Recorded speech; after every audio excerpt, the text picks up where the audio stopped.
Now let's move to the new lecture. So we have seen the effect of different fiscal and monetary policies on the domestic and the foreign countries' economies. Today I want to look at the differences between flexible exchange rates and fixed exchange rates.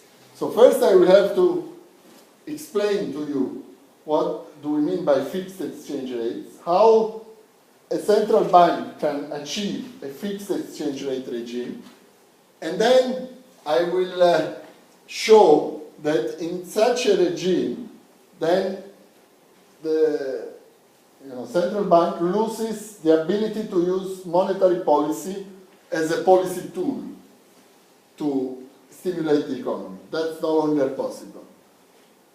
Then I will show you that in a large open economy, under fixed exchange rates, the effect of fiscal policy is different than it is under floating exchange rates. Okay, so that's interesting. And finally, I will talk about the relationship between exchange rates and interest rates. They are not moving independently. Okay, so first let's recap what we saw with respect to when money supply in a country is decreased. When money supply in a country is decreased, if you are convinced that the classical viewpoint is the correct one, it will happen immediately. If you are convinced that the Keynesian is the correct one, it will take a while, but eventually all real variables will go back to the original value. There will be eventually no effect of a change in money supply on the real variables. Output, real interest rate, real exchange rate, net exports, none of this will be affected in the long run, for sure, and if you are classical, even in the short run. Okay? However, even if the real exchange rate will not be affected by a decrease in money supply, the nominal exchange rate will, because the price level is changing. You know, when we decrease money supply, what happens? Prices just adjust accordingly. Right, so we decrease money supply, the Allen curve shifts to the left, that puts downward pressure on prices, right? Prices would go down. So when prices go down, I'm talking about domestic prices, if I change domestic money supply, domestic prices would go down. Now from here, you can see, if this goes down, what happens to the nominal exchange rate? So the real exchange rate will not be affected, we said. Foreign prices are not changing. What about the nominal exchange rate? Will increase. So you see that the nominal exchange rate will move in a direction which is opposite of money supply. If money supply goes down, the nominal exchange rate will go up. Okay, that's a key point to see, to remember. Okay? Now, let's talk about the difference between floating and fixed exchange rates. Then I'll go back to show you how to use that fact that money supply and exchange rates are, nominal exchange rates are related inversely. So, with floating exchange rates, basically the current exchange rate is the equilibrium which is reached in the market due to demand and supply. People demand currency because they are buying exports from the country and because they are investing their money, financial inflows, we saw last time. They will supply the currency due to imports and financial outflows. So that will be determined, the floating rate will be determined in the market. With fixed exchange rates, it's the central bank that decides this has to be the rate. But how will the central bank achieve that against the market forces, against the forces of supply and demand? It will obviously have to stand ready to buy or sell the currency to cover any excess demand or excess supply of the currency. So to make sure that the rate remains at that level. So what's happening here basically is this. Here we have demand and supply. This would be the equilibrium exchange rate, also called fundamental value. So if the central bank wishes to keep it higher, then at this higher rate, according to the market, there would be an excess supply of currency, right? So the central bank has to intervene, and every central bank has a stock of foreign currency, so-called reserves, foreign reserves. Even the State Bank of Pakistan has it, although it's going down and down, but they have it. So they have this stock of foreign currency, so they can use it. So in this case, they will be supplying, giving dollars to the market. So, I mean, we are talking about Pakistan. So in this case, in Pakistan, dollar is the foreign currency. Here in this graph, dollar was, in the graph that we saw, dollar was the domestic currency.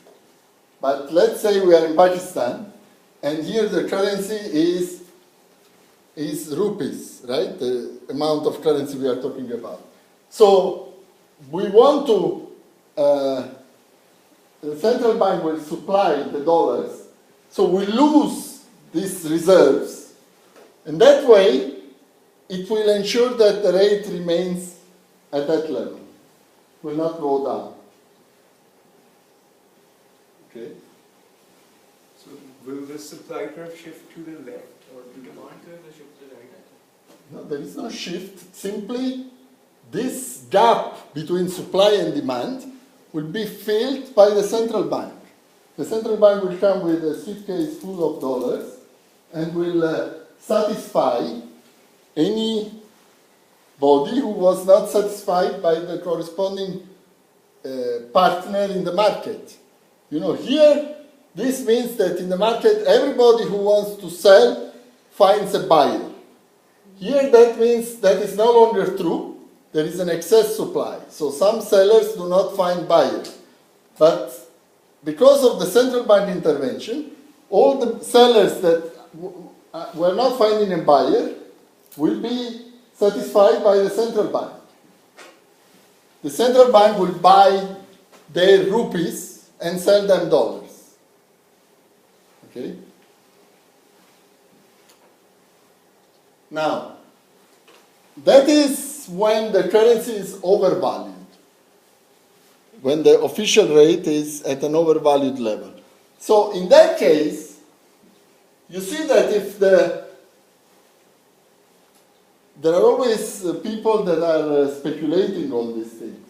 So if those speculators feel that the reserves of the central bank are running low, and therefore that it is under pressure, it will no longer be able to cover this gap, then they can intentionally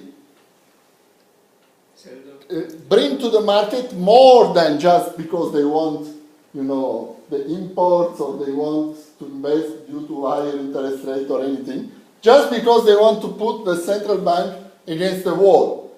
So that will, in this case, yes, we will have a shift of the supply of the currency due to this speculative run.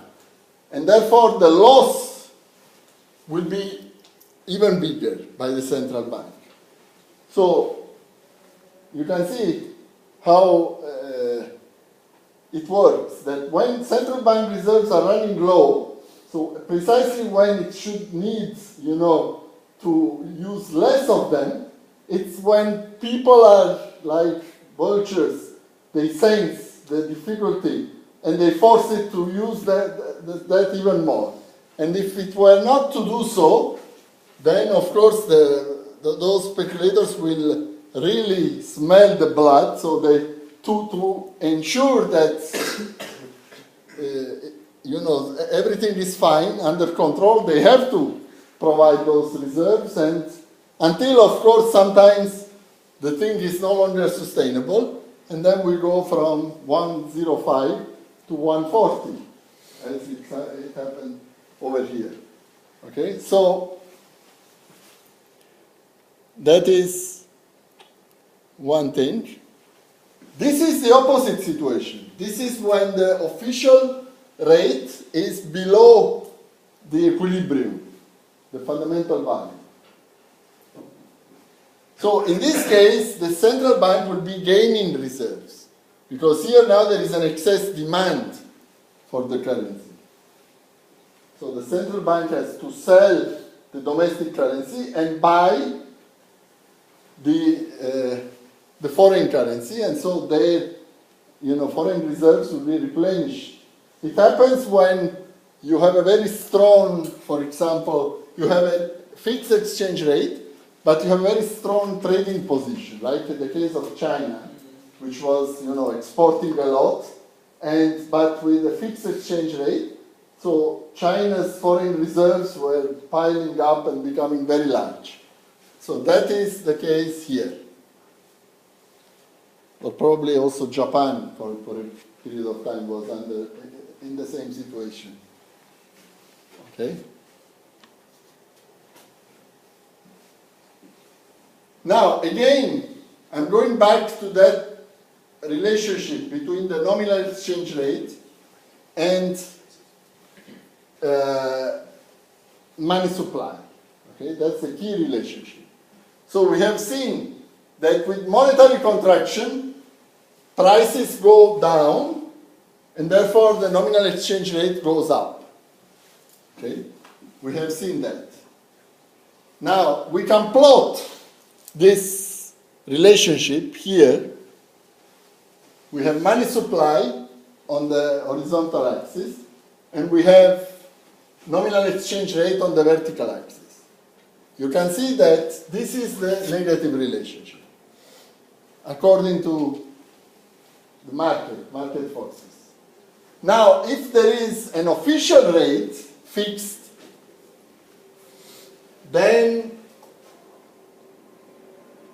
you can see that if money supply is higher than, so there will be one level of money supply where the official rate is exactly equal to the fundamental value. So where there is no loss of reserves or gain, where the two coincide. If money supply is higher, then the fundamental value is below, so we have an overvalued currency and we have loss of reserves. If money supply is less, then the fundamental value is higher than the official, we have gain of reserves. Okay? So you can see here that since in the long run, a country cannot go on forever to lose reserves. Sooner or later they will run out. So the only way to achieve long-run sustainability is by having money supply be such that the official rate is equal to the fundamental value. And so money supply this way becomes tied to this condition, and the central bank is no longer free to use money supply as a policy tool to stimulate the economy. Can no longer increase money supply to stimulate the economy, because that will cause the exchange rate to become overvalued.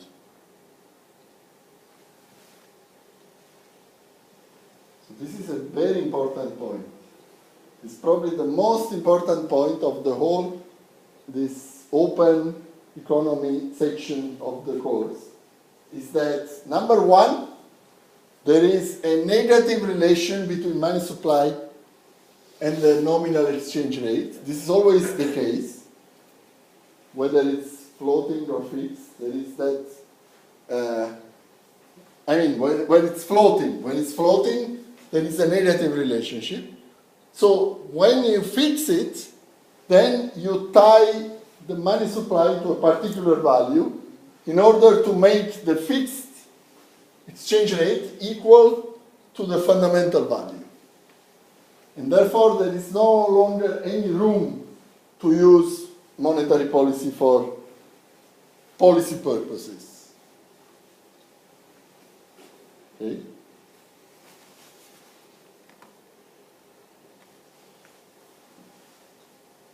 Now, there is an exception to this.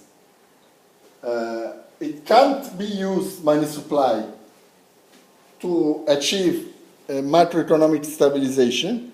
However, if you remember that an exchange rate is rate between two countries, right? We talk about rupees to dollar. It's between Pakistan and the US. It's always a bilateral thing, right?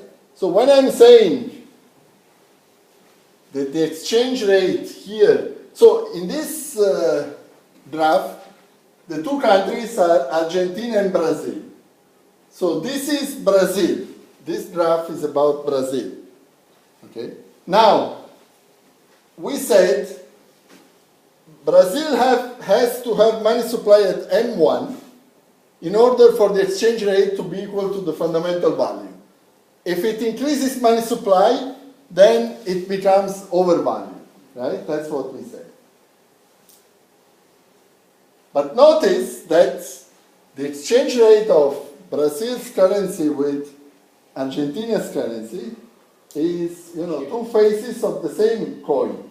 So if say the central bank here were to increase money supply, okay, then the exchange rate of Brazil would become overvalued, which means that Argentina's would be becoming undervalued, right? Because they are acting together. So if the two countries can coordinate their policies and they can both increase money supply at the same time, when Argentina increases their money supply, that will decrease Argentina's exchange rate, right? Which means it will increase Brazil's exchange rate. And that is equivalent to a shift of this line. So that will make possible for Brazil to increase money supply without losing reserves. Did you follow this? Are you with me or are you lost? If Argentina, so we said there is a negative relation between the exchange rate and money supply, right? So if Argentina increases money supply, Argentina's exchange rate is going down. Is that clear? Okay. If Argentina's exchange rate is going down towards Brazil, then Brazil's exchange rate is going up, right? So that means that at each level of money supply in Brazil, the exchange rate is now higher, the equilibrium exchange rate. So this curve will have shifted. Okay? Is that clear until now? So therefore, that means that now Brazil can also increase money supply and still not suffer a loss in reserves. Okay? So that's the only case where you can be able to increase money supply without losing reserves, by coordinating with the other country.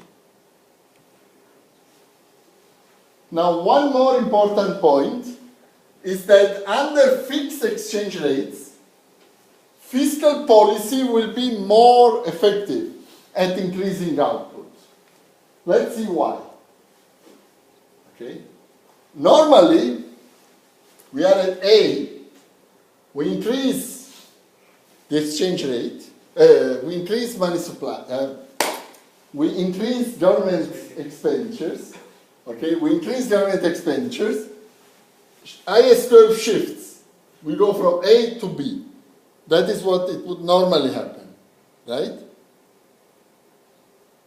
Why under fixed exchange rate that will not happen?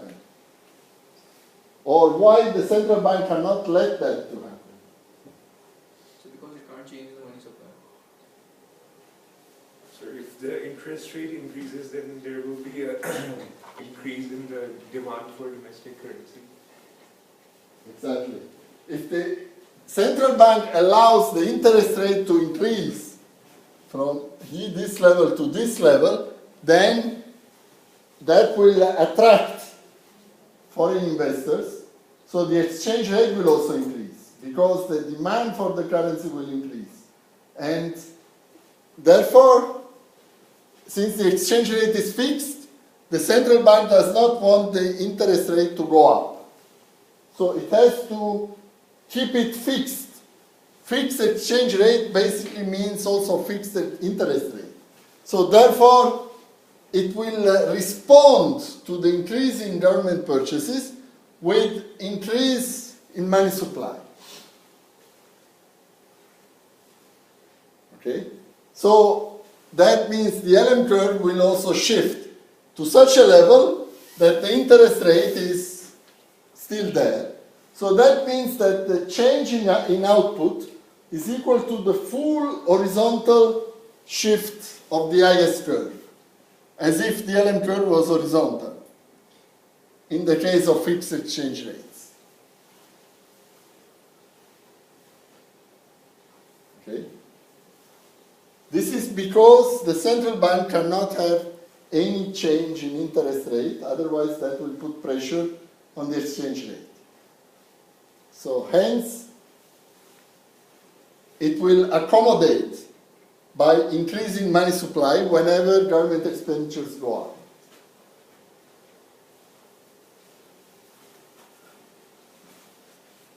Okay? Now, last point for today, but very important, is about the relationship between exchange rates and okay, this is the comparison, just to show you. So under floating rates, there are of course a lot of policy options, both fiscal and monetary. And you can see the effect on output. With fiscal expansion, output goes up. Exchange rate will go up, net exports down. With monetary expansion, output up, exchange rate down, net exports up. But with fixed rates, this is all zero because monetary policy cannot be used. And of course, here this is also zero. So the only effect is from fiscal policy. It's large on output, as we have seen, and it's negative on net exports because there is that double crowding out, remember? We talked about. Now, the final thing I want to talk about is the relation between exchange rates and interest rates. Okay? Now, for a moment, I am leaving the fixed exchange rate story. I just want to show you why interest rates and exchange rates do not move independently, why they must be related. Okay? They must be related because their interaction determines the returns from your investment across countries. If you invest here or if you invest there, you get a different return depending on the interest rate and the exchange rate. So those returns must be equal. There must be no possibility for arbitrage, which means the returns must be equal. If they were not equal, what would happen? If you could earn more from one country than another, what would happen? invest in the other country. Everybody would invest. There would be a massive flow of capital to the country where the return was highest. And the rest of the world would be left with nothing. So, because that is not acceptable, those countries that would be left with nothing would change their policies in such a way to make returns equal again. So, for this reason, investing across countries should give you same returns. Okay? According to this idea, let's compare what $1 invested in US and in UK, what would be the return of that $1 invested. So if you invest $1 in US bonds, after 1 year you get 1 plus I, the interest rate. Okay?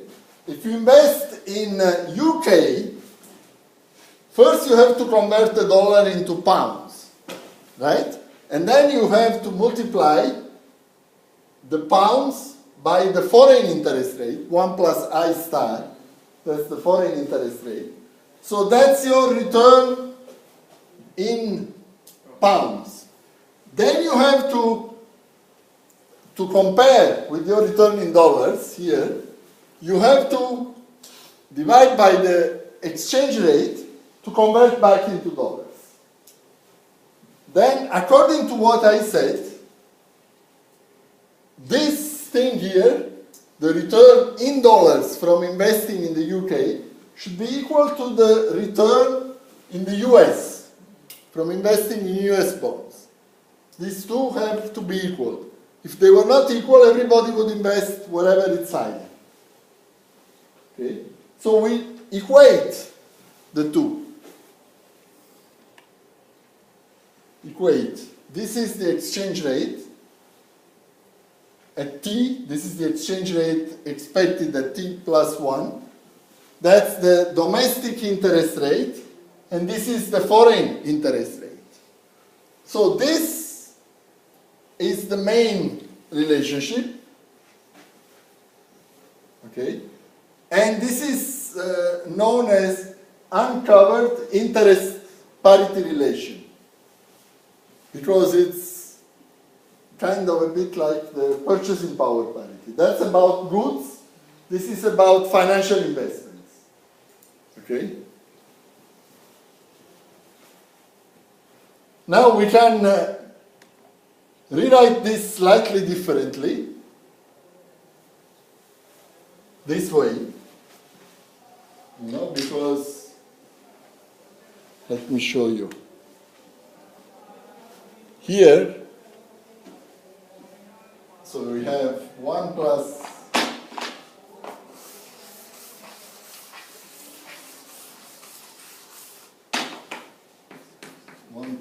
IT equal 1 plus IT star divided by, or rather multiplied by,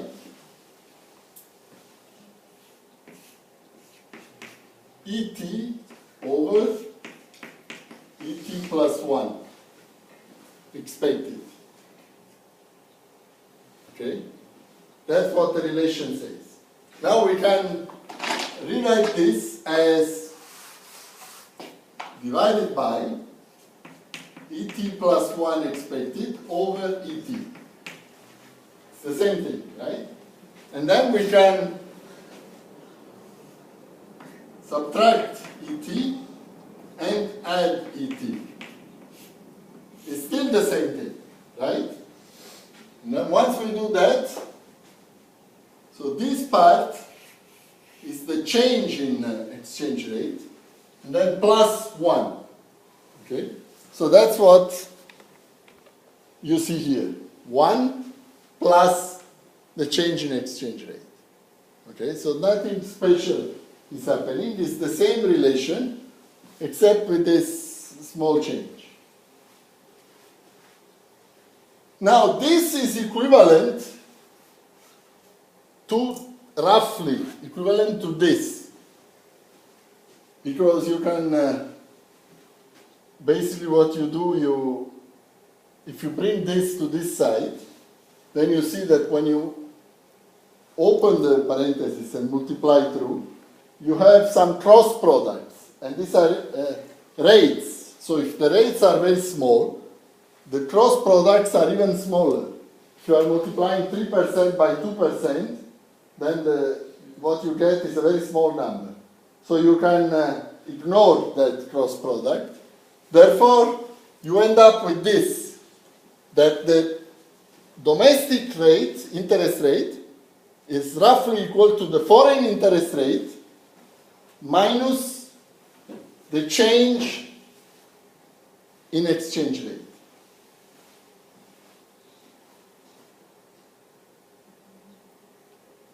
So you can see here that if the exchange rate is fixed,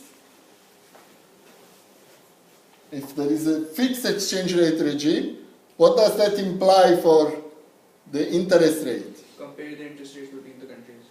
It should be the same as, it should be tied to the foreign interest rate.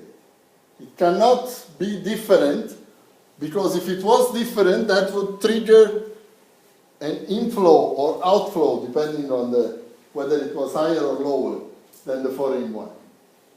So for fixed exchange rates to work, domestic and foreign interest rates have to be the same.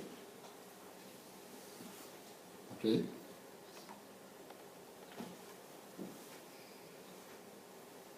Okay, this is the... All right, I think almost done. The final thing I need to show you is going back to this relation. For a given expected exchange rate, future, and given foreign interest rate, what is the relation between current interest rate and current exchange rate? Negative relationship.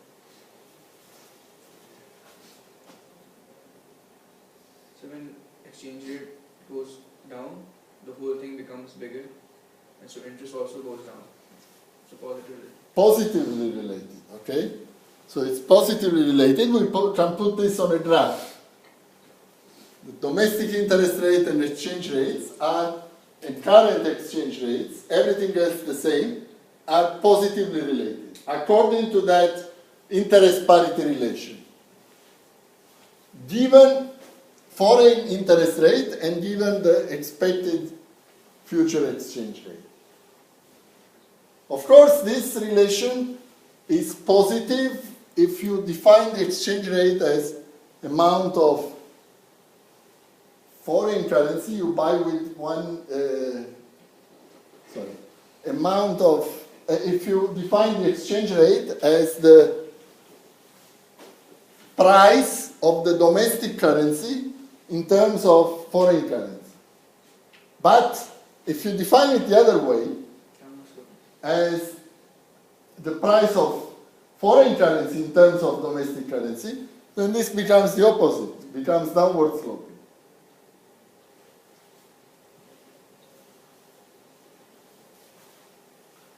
Okay?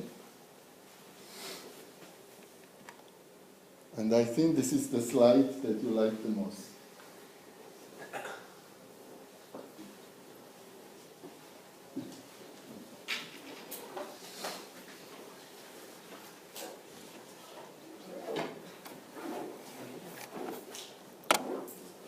So going back 1 second to that story that from the quiz, there were 4 chapters. That's exactly why you should not leave everything to the last moment. And you should, first of all, regularly come to class. And then after every lecture, revise without waiting. Revise the material. First of all, try to follow in class with your mentally, what is being done, so that you are up to date. Then quickly revise after the lecture. If you do these 2 simple things, then before the quiz you don't need to work on those 4 chapters like a big bulky task. It will be much faster